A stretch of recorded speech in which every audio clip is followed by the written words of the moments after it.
Not continuing does not mean giving up. Sometimes, life does not lead us to a dead end, but to a pause, a moment where we must learn to listen to ourselves more carefully. Not every pause is a sign of weakness, and not every act of continuing is an act of courage. There are people who spend their entire lives proving that they are still capable, even when something deep inside has already begun to whisper otherwise. This is not a story about giving up. It is the story of a human being who dared to stop in order to protect something greater than themselves: dignity, responsibility, and humanity. I once encountered a person who, from the outside, appeared calm, gentle, and composed. No one would have guessed that within this quiet presence, there was an ongoing struggle with the loss of something profoundly important. This person had always worked with dedication, discipline, and heart.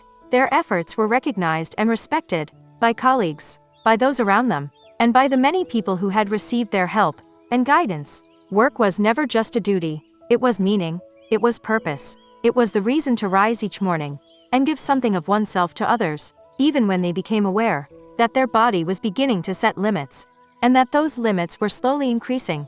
They never abandoned their values, they never let go of their goals, they never stopped wanting to use their knowledge and abilities for the benefit of others. They often said that they wished their abilities could remain the same, because their sense of worth had always lived in their actions and their work. But with time, there came a moment when continuing could no longer be forced, not because the spirit was weak, but because the heart was still strong enough to face the truth. They knew they could continue, but they also knew that the outcome would no longer be the same. And when they realized that continuing might place others at risk, they chose to stop, not to protect themselves, but to protect safety, trust, and human dignity. The decision was not easy. It came with sorrow, with grief, and with a quiet anger turned inward.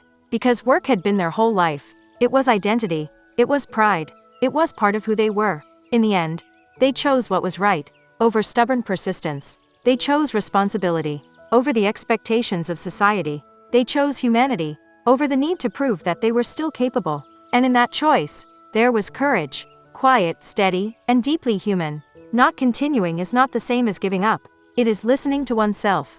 It is respecting the body and the mind. It is choosing not to harm anyone, not even oneself. Sometimes stopping is the highest form of responsibility, and sometimes accepting that one cannot continue as before is the way to preserve what has always mattered most, with integrity and grace. If you find yourself at a crossroads, wondering whether to continue or to stop, remember this: listening to yourself does not make you weak, it makes you honest with life.